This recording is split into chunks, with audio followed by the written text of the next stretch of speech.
28장 1절 7088페이지에 나옵니다.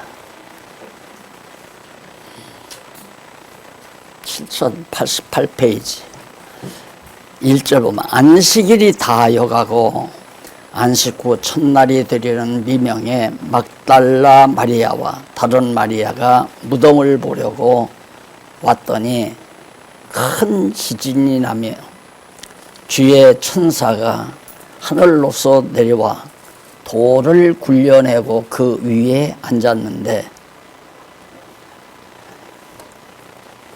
거기까지만 봉독합니다.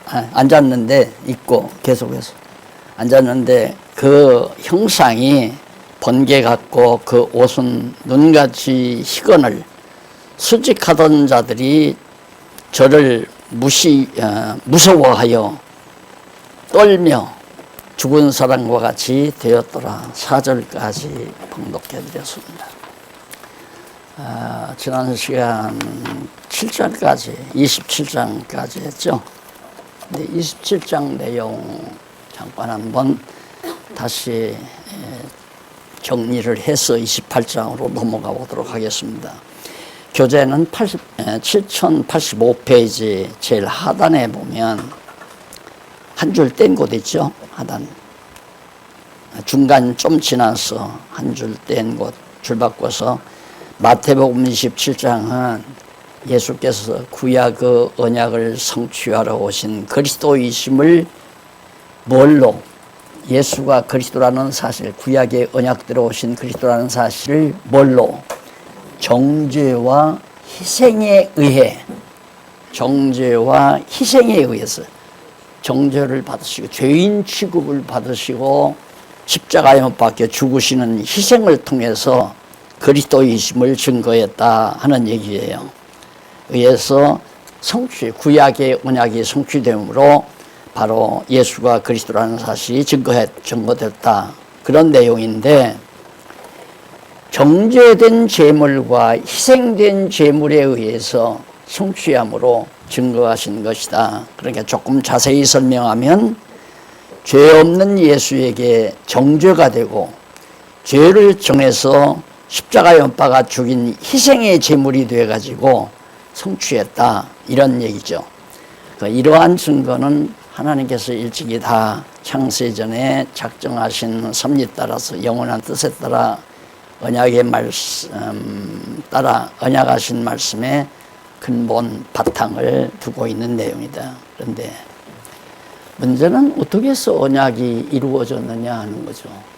그렇게 정죄를 받으시고 제물이 되신, 희생의 제물이 되신 사건이 어떻게 언약대로 이루어졌느냐, 그 근거가 바로 그 밑에 제일 마지막 문단에 나와 있습니다.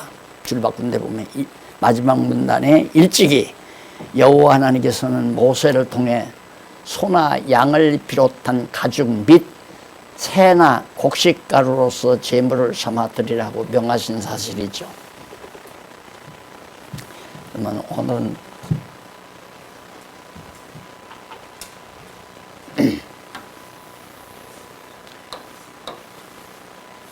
이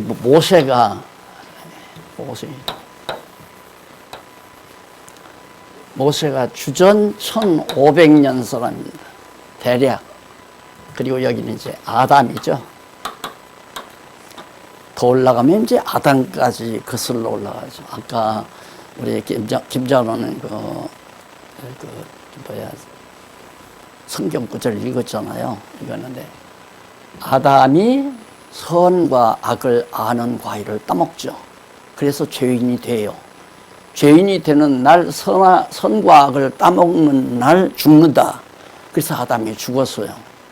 죽어서 우리들이 아담이 죽었다 하면 그냥 무덤에 들어가서 썩어 없어져 버려야 죽는다고 우리는 개념이 그렇게 돼 있잖아요. 그런데 아담은 생명체였기 때문에 죽는다는 말은 그 영이 죽었다는 얘기예요. 영 자체가 죽었다. 영 자체가 죽어버리니까 육체만 드러나요. 쉽게 말하면 부끄러움이 드러나요. 그러니까 부끄러운 것을 가리기 위해서 가죽옷을 하나님께서 입혀줬잖아요. 그것이 바로 우리 모습이에요. 이 세상에 태어나는 사람들이 모든 모습이란 처음에 하나님이 지어놓으신 아담의 모습이 아니라 오늘 우리는 이제 거듭나고 중생에서 하나님 말씀 듣는, 그렇게 영원히 사는 거듭난 사람이지 우리는. 그런데 하나님 말씀 듣지도 않고 통하지도 않는 사람들은 다 그냥 그대로 부끄러움을 가리기 위해서 가죽옷을 입힌, 그러니까 육체가 돼버린 그런 인간이란 말입니다. 그러니까 육체가 된 육체 인간은 다 죄인이에요. 그냥 죽은 죄인, 죽어버린 죄인. 그걸 짐승과 동일하게 취급하죠. 이게 이 세상 태어나는 모든 인간은 짐승이나 다름이 없어요. 그래서 진화론자들은 더더욱이나 이제 앞으로 계속 수천 년, 수만 년 지나가면 이제 돼지도 더 지능이 발달해서 우리 인간과 같이 된다. 그러니까 인간은 동물인데 별 차이 없는 동물인데 좀 진화를 거쳐 지성이 좀 발달해 가지고 인간이지 동물이나 하등 다름이 없다. 그래서 요즘에는 이제 조금 있으면 우리나라도 그 반려견 개이죠. 이제 호적에 올릴 거예요. 호적에다가. 그래서 짐승, 그러니까 개하고도 결혼해서 사는 그런 일이 지금 세계적으로 지금 자꾸 차별금지법이라고 하는 것이 이제 그런 것까지 다 포함이 되거든요. 그래서 나중에는 이제 개하고 살다가 개가 늙으면 개도 이제 노후보험 받고 그 국민보험 받듯이 그렇게 받아서 살게 하고 그런 세상을 만들고자 하는. 목사님은 그걸 어떻게 하느냐고. 성경에 다 있잖아요. 바로 소돔 고모라성이 그렇게 폐역했던 때예요. 수음이 만연돼 있고 동성애가 만연돼 있던. 그러니까 그러지 않고는 마약을 할 수밖에 없어요, 인간이란. 왜? 쾌락을 추구할 수밖에 없죠. 목적이 없으니까. 삶의 진지한 목적이 없으니까. 그럼 쾌락을 추구하면 육체라고 하는 것은 반복을 하게 되면 나중에는 권태가 와요. 자연히. 그 권태를 이기려면 새롭게 이제 새로운 방법을 취해야 돼요. 그러니까 아니 젊어서 취한 아내와 더불어 죽는 날까지 정말 서로 사랑하며 아름다운 가정 이루고 살면 얼마나 좋겠어요. 다 꿈이다. 그런데 그게 안 되는 이유는 어떻게 저렇게 그냥 내가 한평생 저 여자하고만 또 한평생 몇십 년을 저 남자하고만 저 남자 얼굴을 쳐다보고 사느냐. 이게 바꾸자. 그래서 요즘에는 지금 젊은 아이들이 서로 상의해서 아내도 바꾸고 남편도 바꾸잖아요. 심각하죠? 그래서 우리가 진리를 모르면 타락한 아담이 가죽옷을 입고 육체가 되어서 살아가는 삶의 모습이란 어떤 것이냐. 조금 자세히 설명드리자면 인간은 여기서 이게 이제 나예요. 나는 서로 사랑할 자가 있어야 돼요. 아래로도 사랑할 자가 있어야 되고, 그 다음에 나를 해주는 자가 있어야 돼요. 또 여기도 위로 사랑하는 자가 있어야 돼요. 이게 인간이. 그래야 완벽한 거예요. 위로 사랑하는 자가 있고, 아래로 사랑하는 자가 있고, 서로 우정이 있어야 되고, 서로가 사랑하는. 근데 이게 교회 아니에요. 이게 바로. 교회라고 하는 것은 위로 하나님을 사랑하고, 아래로 내 이웃을 내 몸처럼 사랑하는 거. 그리고 정말 어린 영혼들을 사랑하며 사는 거. 그게 바로 교회 생활 아니에요. 완벽한 거죠. 그러면 왜 요즘 젊은 여성들이 꼭 개를 길러야 되는가? 정서를 순화시킬 대상이 없어요. 이러면 오케스트라 안 들어도 돼요. 영화관 안 가도 돼요. 연극 극장 가서 연극하는 거 안 봐도 돼요. 왜? 정서 순화를 위해서 예술이라는 게 필요한 거거든요. 이러다 보면 인문학 강의가 되는데, 우리가 성경을 깨닫고 오히려 하나님을 사랑하고 이웃을 내 몸과 같이 사랑하고 어린 영혼을 정말 내가 아래로 사랑하며 사는 삶은 가장 최고의 행복의 유일한 방법이에요. 다른 방법이 없어요. 절대로. 그래서 이게 정말 우리가 교회 생활을 한다는 것이 그냥 성경이나 깨닫고 조금 뭐 속지 않으면 된다 이런 차원에서 거치는 그냥 머무는 사람도 있어요. 그게 아니에요. 이 관계가 그래서 이것은 완벽한 하나의 입체적 관계고 우리 인간 차원에서 건덕적 차원에서도 인간적으로 내가 존경하는 선배가 있어야 돼요. 내가 존경하고 따를 수 있는 선배가 매우 중요하죠.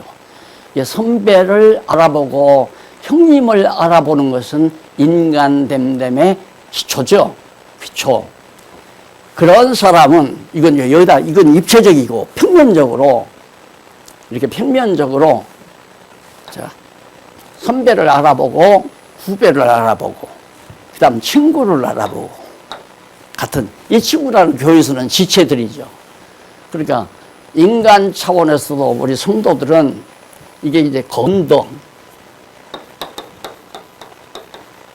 평면적인 것은 건덕이에요. 건덕이라고 하는 것은 나보다 손윗 사람. 그게 손윗 사람이 장로님 아니에요. 권사님들 이게 다 손윗 사람이거든요. 존경하고. 하나님 경외하듯이 경외하는 거 아니에요. 그냥 건덕 차원에서 인간 차원에서 존경, 나를 사랑해 주니까. 우리가 손위 장로님들, 권사님들이 나를 사랑하는데 내가 어떻게 존경을 안 해요? 인간적으로 존경을 하는 거죠. 그리고 어린 영혼을 자기도 사랑해야 돼요. 사랑받고만은 못 살아요. 사랑하는 자가 있어야 돼요. 그러니까 자녀 낳고 살면 고생할 거 뻔히 다 알죠. 그런데도 왜 자녀를 아내들이 낳는가? 자기도 사랑하고 싶어서. 왜 그러냐면 하나님 닮아서 그래요. 하나님은 사랑할 자를 사랑의 대상을 찾거든요. 사랑해서 우리를 창세전에 작정하고 창조하고 섭리해 가잖아요. 하나님 닮아서 자기도 누군가를 사랑하고 싶고 사랑하며 살고 싶은 거예요. 이런 인간의 본심이 타락한 속성에서 다 온 거거든요. 타락함으로 자기를 중심해서 존경받고 싶고 사랑하고 싶고 존경도 받고 싶고 그래서 자기 중심이에요. 그런데 우리는 내 중심이 아니라 하나님 중심이죠. 내가 하나님을 사랑하고 하나님을 존경하고 하나님에게 사랑받으니까 나도 하나님의 사랑에 감동돼서 어린 영혼을 사랑하고 그리고 이웃을 내 몸과 같이 사랑하고 이래서 이제 완전히 입체적으로 교회를 이루어 가는 거거든요. 아니 교회 한 번도 한 일이 없고 내가 신방한 일도 없는데 말씀 듣고 살다 보니까 나이 많으신 권사님이 우리 등록을 하잖아요. 이뿐만 아니에요.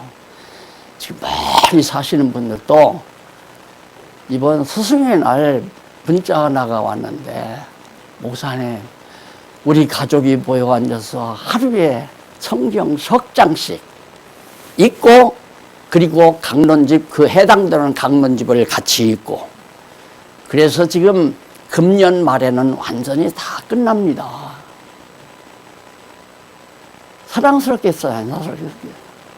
당장 쫓아가서 밥 사주고 싶더라니까 가까우면 커피 사드리고 그리고 팔짱 끼워주고 사랑스러우니까.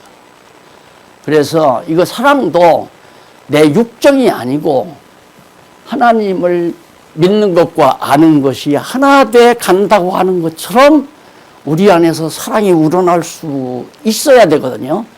억지로 사랑이 안 되잖아요. 억지로. 동생이니까 너 사랑해야 돼? 동생 사랑해야 돼? 그런다고 사랑해집니까? 안 되죠. 미운 거 어떻게 사랑해요? 근데 우리는 믿는 것과 아는 것이 하나만 되면 사랑하게 되지거든요. 그렇게 해서 결국은 이제 아담이 타락한 인간이 됐는데 아담이 죽잖아요. 죽어서 가죽옷을 입거든요. 마찬가지로 이게 뭐냐면 장차 이제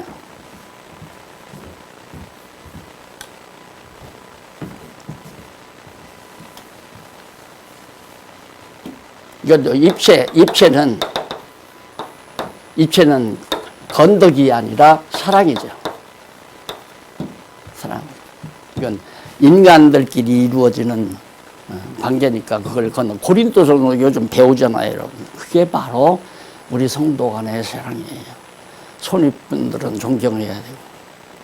제가 요즘 또 선배 한 분이 나를 이단 됐을 때 자문을 해주었던 선배 한 분이 돌아가셨다고 해서 다리에 힘을 잃고 내가 돌아온 사건이 있는데, 그러다 보니까 그 다음 나를 이단에서 구출해 주신 목사님이 자꾸만 생각이 나서 그걸 지금 얼마 전부터 찾았어요. 찾는데 못 찾겠어요, 어디가 계신지. 그런데 연락이 오기를, 수물을 했더니만 연락이 오기를 5년 전에 하나님 나라 가셨습니다. 그래서 이 손위 어른들을 생각하고 산다는 것은 행복한 사람이에요. 자기가 행복하니까 손위 어른들을 생각하지, 불행하면 손위 어른들을 생각 안 해요. 도리어 손위 어른들의 호죽머리를 노리죠. 안 그래? 호죽머리 노리는 건 점잖네. 아야, 매장을 해버려. 그리고 집문서, 반문서 다 뺏어가. 불행하면. 그래서 이게 하나님 사랑에 풍족하게, 사랑의 풍족함을 느끼고 산다는 것은 행복의 지름길이에요. 내가 만족하게 살면 손윗분도 생각하게 되고, 이웃들도, 친구들도 생각하게 되고, 형제들도 생각하게 되고, 그리고 손 아래 어린 것들도 생각하게 되고, 이래서 더 이상 바랄 것 없는 행복감으로 가득 가슴이 메워지는 거예요. 그런데 예수님 보세요. 아담이 죽어서 육체가 돼서요. 육체가 돼가지고 결국은 쫓겨났어요. 어디로? 이 세상 밖으로 지금 이 저주받은 세상으로 쫓겨났어요. 이런 사건이 첫 아담이 그 장차 오실 마지막 오실 아담으로. 그러니까 창조 때 벌써 하나님께서는 마지막 아담 예수 그리스도를 보내실 것을 언약한 거예요. 그 이전에 빛이 있으라 할 때, 천지만물 지을 때 빛이 비추라 할 때 그 빛이 장차 이 세상에 빛으로 오실 예수 그리스도에 대한 하나의 예언이었고요. 언약이었고요. 그 언약대로 빛으로 오셨고, 그 언약대로 마지막 아담으로 예수님 오셨잖아요. 오셨으면 어떻게 오셔야 되냐? 가죽옷 입고 오셨듯이, 세상으로 나왔듯이 예수님도 육체를 입고 이 저주받은 세상에 오셔야 한다 이 말입니다. 그래서 이 저주받은 세상에 오셔가지고 결국 죽임을 당하잖아요. 그런데 여기서 한 가지, 지난 시간에 27장에서 공부한 내용이거든요. 온갖 수모를 당하고 결국은 십자가에 못 박혀 죽었었어요. 우리는 그 사건이 하나의 효능에만 집중되어 있어요. 예수님이 십자가에서 피 흘리셨기 때문에 피값으로 우리가 죄 용서함 받았다. 그게 효능이거든요. 효능보다 더 근본적인 게 있어요. 그 뭐냐면 하나님의 사랑을 확인시키기 위한 거예요. 우리는 그걸 모르니까. 이렇게 안 하면 하나님이 날 사랑하나 사랑하지 않나 그걸 모른단 말입니다. 그래서 계시라고 했잖아요. 여호와 계시.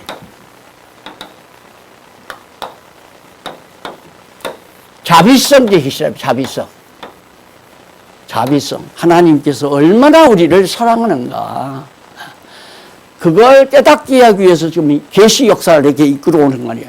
그 다음 모세 때 와서는, 아담 때 그렇게 언약하신 말씀을 하나님께서 모세 때 와서는 양 잡아가지고 피 흘려 제물로 드리잖아요. 예수님 어린 양, 6월절 어린 양으로 오셔서 피 흘려 죽으셔요. 왜? 우리로 하여금 하나님이 우리를 얼마나 사랑하는가를 깨닫게 하기 위해서. 그래서 내가 이 사실을 목회할 때도, 체제개혁하기 전에도 이걸 실감나게 깨닫게 하기 위해서 고아원에 가서 자랐어요. 그래가지고 10대살이 됐어요.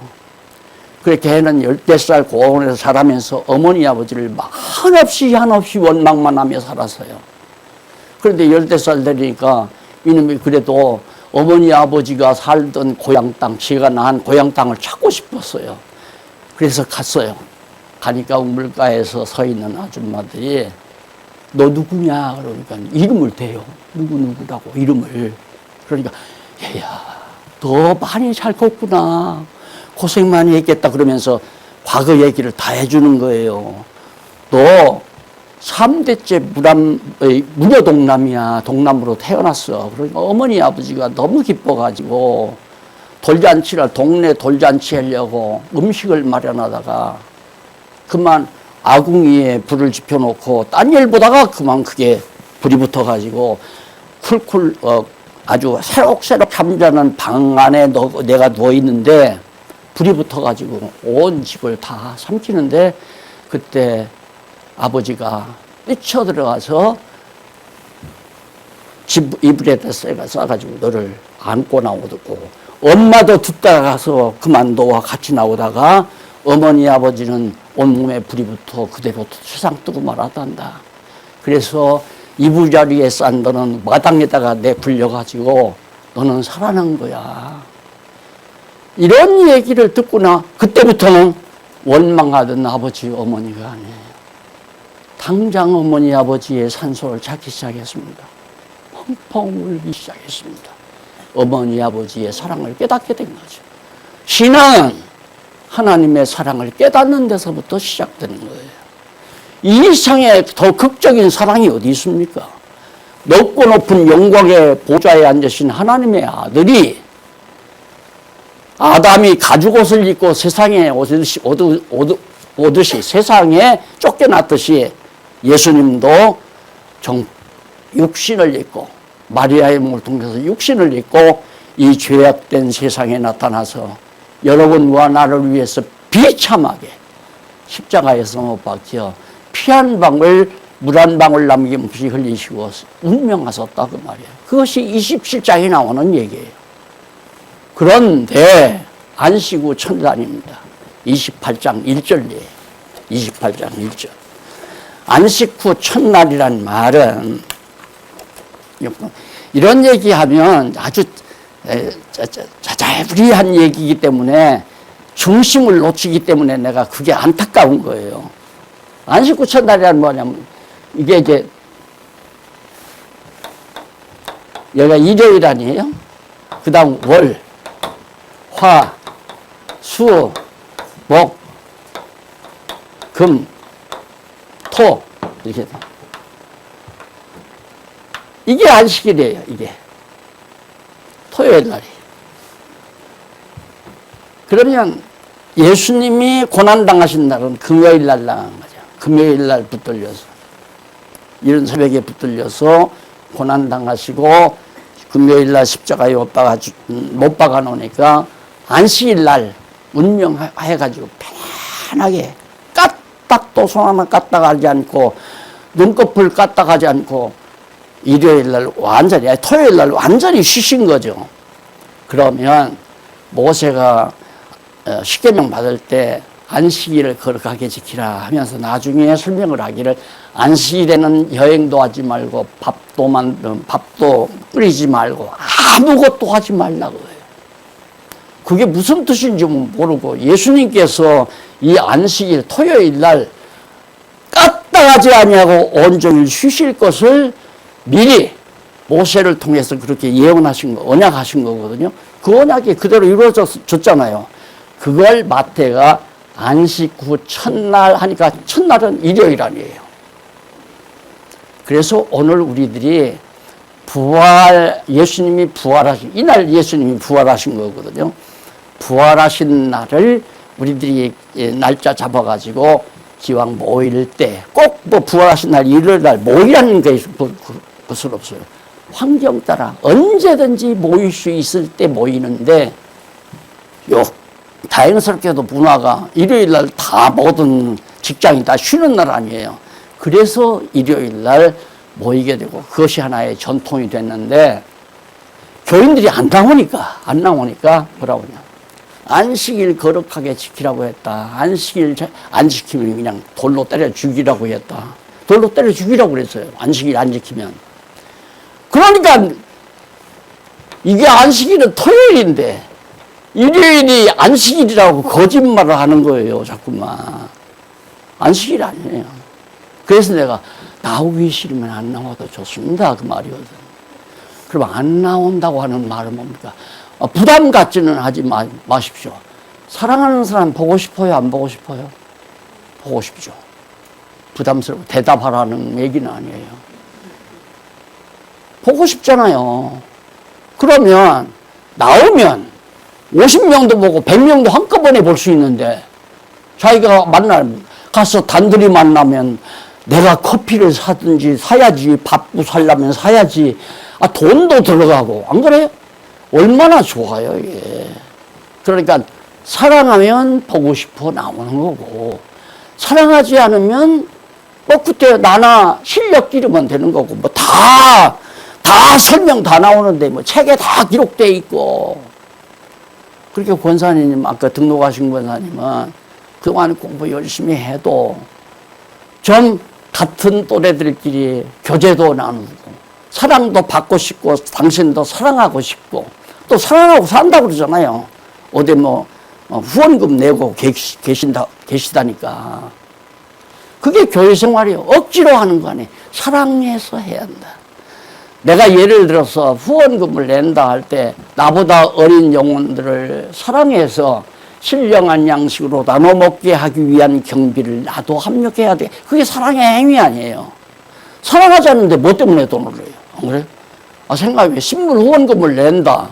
신문 후원금 내면 어떤 사람은 신문 그냥 내 던져버리고 보지도 않고 신문이 막 여기저기 굴러다니는데 내가 왜 그 돈을 왜 내? 저는 그래요. 신문사를 몇십 년 동안 경영하는 권사님은 지금 상당한 많은 돈을 투자했을 거예요. 그러나 그 신문 한 쪼가리를 보고 누군가의 영혼이 버떡 깨어났다면, 아까 우리 장모님 저 새장신이 번뜩 나더라. 그런 역사가 있다면 천하보다도 귀한 생명이니까 신문을 발행하는 데 들어가는 모든 경비 다 빠지고도 남잖아요. 책도 마찬가지고 방송도 마찬가지예요. 10사람이 듣든 한 사람이 듣든 한 영혼만 살아나도 천하를 주고도 못 바꾸는 영혼이란 말입니다. 그것이 바로 지금 예수님이 부활하신 놀라운 이 진리. 왜? 하나님께서 우리를 너무 극진히 사랑하시기 때문에 그렇게 비참하게 죽으셔서 어디까지 낮아요? 저 음부까지 최후로 더 이상 낮아질 수 없는 데까지 낮아져요. 그 내용이 이제 마가복음에 나오죠. 마가복음에 신문에 나오는데 그렇게 낮아졌다가 극적으로 높아지시는 거예요. 어떻게? 우리를 그렇게 높여주시려고. 죄악 속에서 고통당하고 소망이 없이 정말 죄의 종로로 타며 살던 우리들을 하나님 백성 만들어서 하나님 나라에서 정말 하나님 백성답게 하나님의 사랑받으며 살 수 있는 그런 하나님의 백성으로 만들기 위해서 하나님께서 우리에게 그 사랑을 깨닫게 하는 거란 말입니다. 그러니까 내가 깨달았다면 요한계시록에 666수가 뭔지 나 이거 깨달았다. 지난번에 방주 갔잖아요. 방주 가는데 박사님들이 오셔서 이제 강의를 했어요. 열심히 이렇게 듣더라고요. 2시간 하고 나니까 기껏 묻는다는 게 목사님 666수는 뭡니까? 맥이 다 풀려요. 왜? 이것 좀 알아가지고 자기 어디 가서 내 실력 자랑하고 살고 싶은 생각이 앞서는 거 아니에요. 그거 아니에요. 여러분, 내가 오늘 지금 말씀드리는 이 십자가 사건을 통해서 하나님이 나를 얼마나 사랑했나. 사도 요한이 그렇게 말을 했잖아요. 예수 그리스도께서 십자가에 못 박혀 죽으심으로 하나님의 사랑을 우리에게 확증하셨다. 의심할 여지 없이 확실히 증거해 주셨다 이 말이에요. 그 이상 무슨 증거가 필요해요? 나를 위해서 죽으셨다는데. 그래서 이걸 계시로 받아들여야 제 코스로 나아가는 거예요. 현혹으로 받아들이면 의심이 생기죠. 전능하신 하나님이라는 분이 그래 예수가 꼭 십자가에 죽어야만이 내 죄를 용서해 주나? 안 그래요? 야, 내가 굉장히 이제 어떤 재판관이 능력이 많아요. 예를 들어 왕이 자기가 죽일 수도 있고 살릴 수도 있어요. 근데 왕한테 잘못한 일이 있어요. 그러니까 붙잡아 와서요. 살려달라고 사정을 해요. 왕이 측은하니까 그럼 내가 너를 살려줄 테니까 네 아들을 하나 대신 죽이면 어떠냐. 그건 아니잖아요. 그것도. 안 그래요?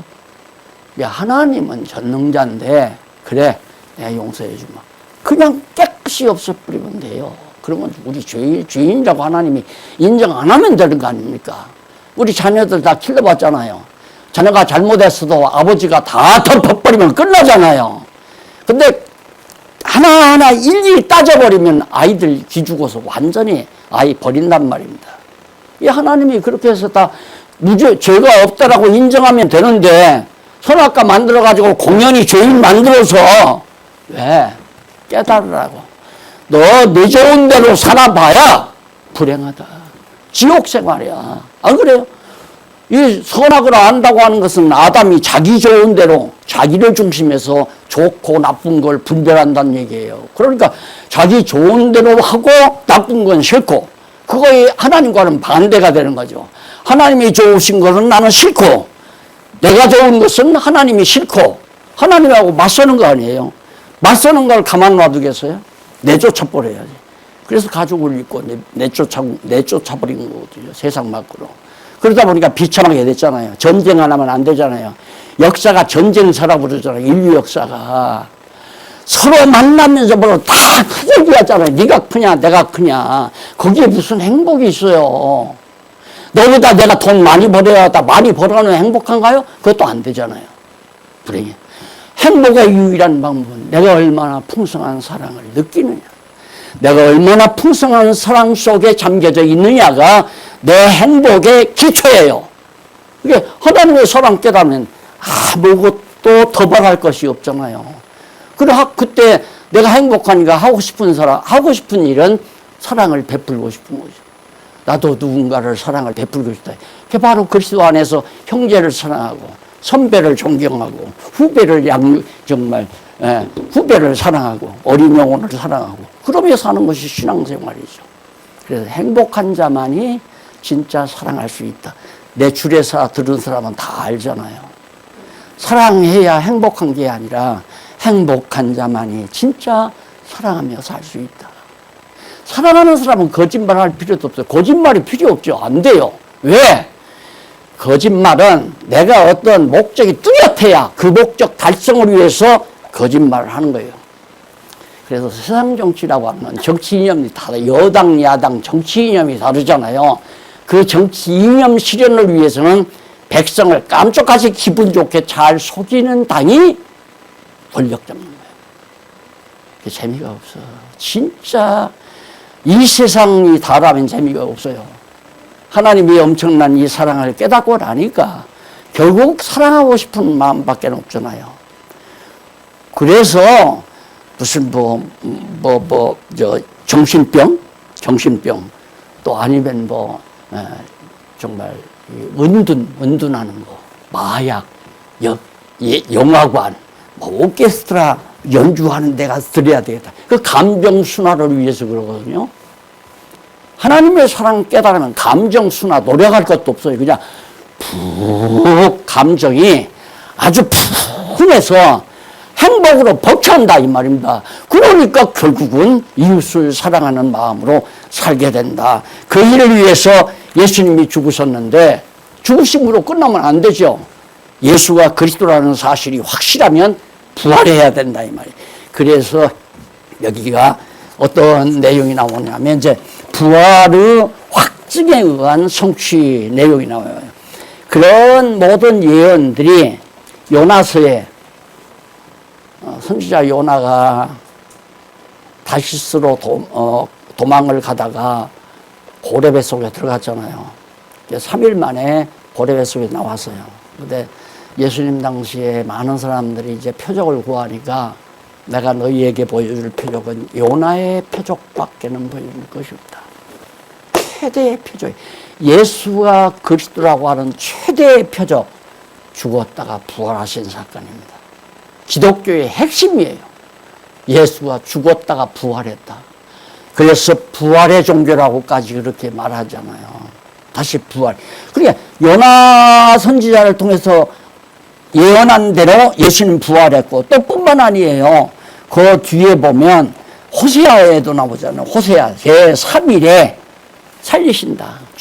죽으신 메시아를 제3일 만에 살리신다. 호세아 선지자. 그때가 언제냐면 예수님이 일기 전에 8세기 요 무렵이에요. 이때 호세아 선지자가 예언한 대로, 자, 이런 일을 오늘 한국의 최고의 지성이라는 사람들이 이 성경은 다 조작된 것이다 이거예요. 그러니까 예수님이 살아나신 다음에 호세아가 썼다라고 해가지고 제3일에 부활한다고 예언했던 이걸 썼다는 얘기죠. 그러니 그걸 또 받아 믿어요. 이미 예수님 당시에 호세아서가 있었는데, 2절에 호세아서가 있었는데, 그러니까 목적을 어디다 두느냐. 하나님이 없다. 하나님은 내가 하나님이다. 예수는 사건이 진짜가 아니다. 나도 예수가 될 수 있다. 민중을 선동하고 또 불쌍한 사람을 긍휼히 여기고 이런 자비심을 가지고 내가 살면 내가 예수지 역사적 예수는 없다. 이런 식으로 자기의 어떤 목적을 이루어놓으려고 하니까 이런 거짓말을 하잖아요. 그러니까 세상은 모두가 다 자기 꿈, 자기 계획, 자기 이상 실현하려는 거예요. 자기 중심이니까. 이게 타락성이거든요. 그러니까 만약에 내가 장안중앙교회도 내 중심으로 뭔가 설계하려고 하면 이렇게 안 있죠. 이렇게 안 있죠. 내가 얼마나 똑똑한데요. 예. 아무렇지 않잖아요, 그냥. 예. 왜? 내 꿈이 아니에요. 하나님께서 장안중앙교회를 통해서 하고자 하시는 일이 있을 것이니까 되는 대로 순응하면서 지혜롭게 감당하는 거죠. 이게 바로 거짓말 할 필요 없잖아요. 그럼 나도 이걸 정리하려면 막 거짓말해서 변호사 딱 시켜가지고 거짓말 증인 다 되고 조작해서 서류 만들어 다 집어넣고 해서 법원에다 집어넣으면 승소하죠. 그게 정치예요. 그러니까 자기 중심으로 뭘 하려고 하는 거. 그렇게 우리 성경시나 말씀운동도 하다가 자꾸만 이상하게 파벌을 만들어가는 건 자기 꿈 이루려고 하니까 그래요. 그러니까 난 파벌 없잖아요, 파벌. 그냥 엄밀히 따지면 하나님 앞에서 하나님 사랑 깨닫고 내가 사랑하고 싶은 사람 사랑하고 긍휼히 여기고 싶은 후배 긍휼히 여기고 그것도 내 마음이 아니에요. 하나님의 사랑이 감동해서 그렇게 하는 거지. 그래서 거짓 증거하지 말라라고 하는 그런 계명도 다 그런 데서. 그래서 이제 예수님께서 무덤에 이 돌무덤, 무덤 굴 속에 딱 시신이 붙었는데, 묻혔는데 돌로 가득 여기 막았을 거 아니에요. 그 개미도 못 들어가게 전부 이걸 봉을 했어요. 그런데 봉하고 있는데 마리아가 아침에 일찍 일어났으면 안식 후 첫날 일어났으면 가봤잖아요. 그런데 갑자기 지진이 일어나더니만 이 막았던 돌덩어리가 구르르 굴러서 문이 열리는 거예요. 그래도 하늘에서 천사가 딱 내려와서 이 돌 위에 떡 걸터 앉아가지고 왜 왔는지 안다. 예수를 찾느냐? 벌써 예수는 부활해서. 그러니까 자꾸만 부활하려면 화장하면 안 된다. 이런 화장하면 상관없어요. 예수님 시신 여기다 묻어놨는데 하나님께서 개미도 못 들어가는 이 굴 속에서 부활해서 예수님 나오셨다니까. 이게 부활하면 공간의 제한을 안 받아요. 그러니까 몇십 년 전만 해도 이거 황당한 얘기다. 어떻게 그런 일이 있었느냐. 그러나 요즘에는 물리학도 우주과학이나 물리학이 많이 발달했잖아요.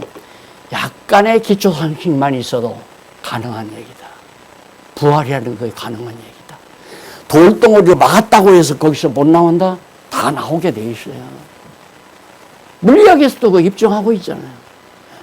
그러니까 부활이라고 하는 것은 우리들의 처지에서는 표적과 기적이라고 볼 수 있지만 전능하신 하나님의 입장에서는 다 우리도 다 부활시킬 건데, 안 그래요? 그래서 예수님이 부활을 했습니다. 그러면서 예수님은 벌써 저 갈릴리로 가신다고 살아생전에 얘기했으니까 갈릴리로 가봐라.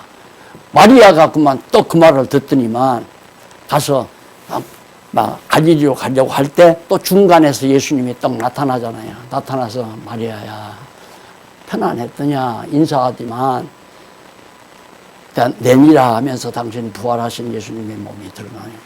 그러니까 부활하신 예수님의 부활체는 형상으로 그렇게 드러날 수도 있고 형상으로 안 드러날 수도 있고 얼마든지 가능한 얘기예요. 물리학에서도 그 얘기 나오잖아요. 물리학에서도. 그러니까 이 물질이라는 거 아직도 물리학에서 물질에 대한 결론이 안 나 있어요. 그래 있다가도 없고 없다가도 있고.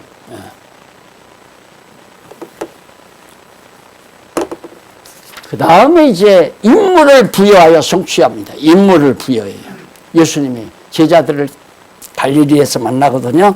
그래서 28장 11절로 이 15절까지 보면 지도자들이 부활을 은폐하려고 군병들을 돈으로 매수합니다. 이야, 이 정치꾼들이 이게 얼마나 야비한 겁니까? 예수님이 분명히 부활했는데 가서 보니까 무덤에 가보니까 무덤이 텅텅 비어 있어요. 없어요. 예수님의 시신이 없는데 어떻게 이걸 막아놨는데 나오셨나? 그래서 하나님의 능력이라는 얘기예요. 그래서 그래 가서 보니까 다 무덤이 헤어졌는데 예수님 부활했다 하니까 다 돈으로 사는 거예요. 그 수지 여기 이제 파수하는 사람들이 있을 거 아니에요. 그 사람들을 돈으로 매수해서 그러지 말고 예수 부활했다고 하지 말고 제자들이 한밤중에 와서 예수 시신 갖다가 어디도 치웠다고 그래라, 감췄다고 그래라. 이게 정치꾼들이 하는 작태예요. 자기들의 꿈과 목표를 이루기 위해서는 거짓말은 정당한 것으로 할 수 없이 어쩔 수 없이 그렇게 했다. 실수해도 어쩔 수 없이 그렇게 했다. 왜? 내가 목표하는 바를 이루기 위해서는 어쩔 수 없이 한 것도 안 했다고 해야 한다 그 말이에요. 그걸 믿고 살면 되겠어요. 또 그거 책 잡고 살 필요도 당연하지. 예를 들어 오늘 국회의원이 거짓말도 아주 당연한 거지. 안 죽고 살려고 거짓말하는 거지. 저것을 다 감춰갖고 말한다.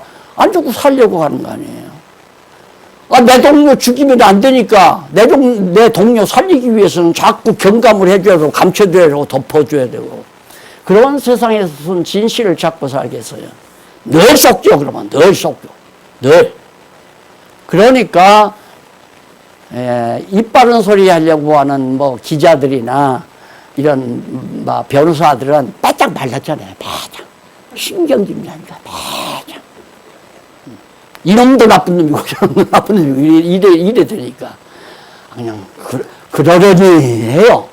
세상 부패하고 타락하는 거 그러려니 해요. 감자가 약자 이용해 먹으려고 하는 건 세상의 법칙인데 안 그래요? 또 어리석게도 약자는 강자 의지하면 살 줄 알아요. 천만의 말씀이요. 그런 거 아니에요. 그래서 저는 하나님만 의지하고 살아요. 의지할 사람도 없고 강자라고 의지하다 보면 그놈이 날 도리어 이용해 먹으려고 하고. 그래서 옛날에 소련도 믿지 말고 미국도 믿지 말고 그런 말 있잖아요. 다 자기들 살궁이 하기 위한 거지. 아니 우리가 뭐가 좋았어. 뭐 우리 위해서 등 두들겨주고 우리를 사랑해주고 그러겠어요. 자기들 살기도 바쁜데 안 그래요? 소망 없어요. 이 세상에는. 그냥 저러다가 세상 끝나는 거예요. 우리가 진정한 행복을 찾으려면 하나님의 사랑이 녹아져야. 그래서 거기 28장 19절 한번 봅시다. 그러므로 너희는 가서 모든 족속으로 제자를 삼아 아버지와 아들과 성령의 이름으로 세례를 주라. 물세례 주라고 한 거 아니에요. 거기 세례가 아니라 침례예요. 엄밀히 말하면 침례. 세례를 주고 물속에 푹 집어넣어라. 뭘로? 성령의 이름으로. 그게 성령의 이름으로 옛사람 죽이고 새사람 살려라. 그 얘기예요. 그것이 신약교회 시대의 진짜 세례거든요. 그래서 그 다음 뭘 어떻게 해서 아버지의 이름으로 성령의 이름으로 세례를 주고 너희에게 분부한 모든 것을 제자들에게 다 가르쳐준 모든 것을 가르쳐 지키게 하라. 교회라는 다른 거 아니에요. 가르쳐서 그거 변질 없이 잘 보관하는 거. 예수님의 귀한 말씀을 가르쳐서 변질 없이 잘 보관하는 거. 그러기 위해서 성령이 성경 기록하게 한 거 아니에요. 그래서 성경이 지금까지 지금 2000년 역사가 가까우는 데까지 성경이 보존되어 있죠. 얼마 전에 미국에서 110년, 1100년 된 성경이 발견됐대요. 구약 성경까지 다 있는 게 히브리어로 쓴 게 얼마에? 510억. 510억에 팔렸어요. 고서로. 예, 미국의 초대 헌법, 그 헌법책 그것이 최고가고, 그 다음 두 번째로 성경책 510억에 팔렸다고 신문에 났더라고요.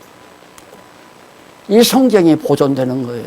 그러니까 성령께서 그렇게 예수님께서 하시라는 대로 제자들이라니까 가르쳤잖아요. 가르치고 또 썼잖아요. 다 성경에다. 그래서 그 성경이 지금 지킨다는 말은 없어지지 않게 보관 잘하라 그 말이에요.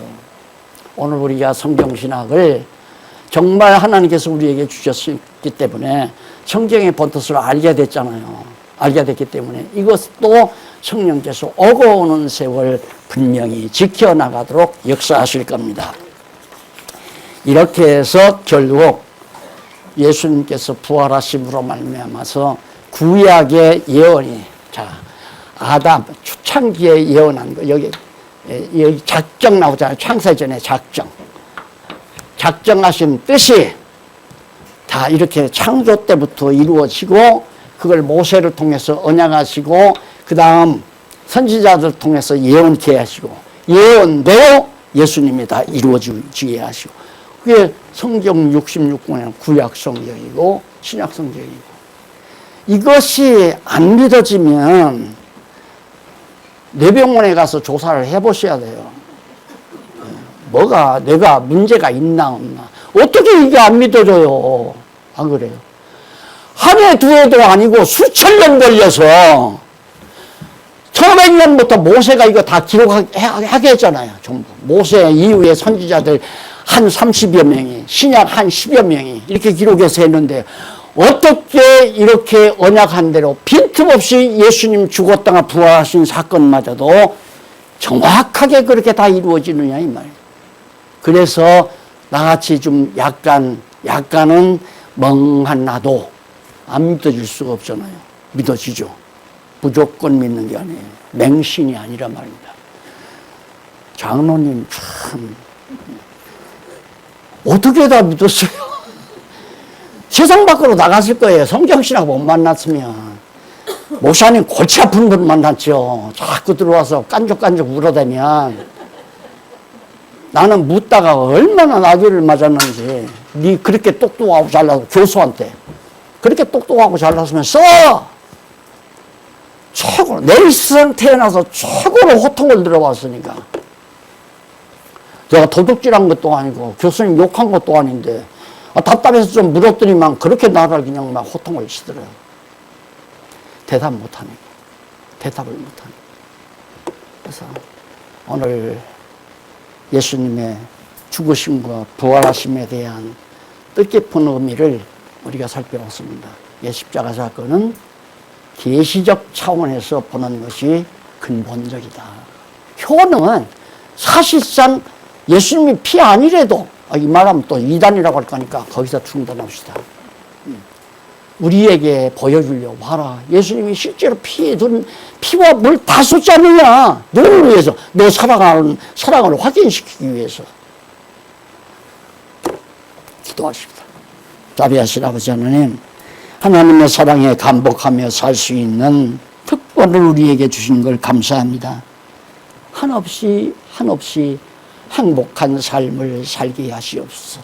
그것이 하나님의 백성들의 귀한 특권으로 저희들이 받아들이고 있사오니 성령께서 우리를 붙잡아 주시옵소서. 예수님 이름으로 기도드립니다. 아멘.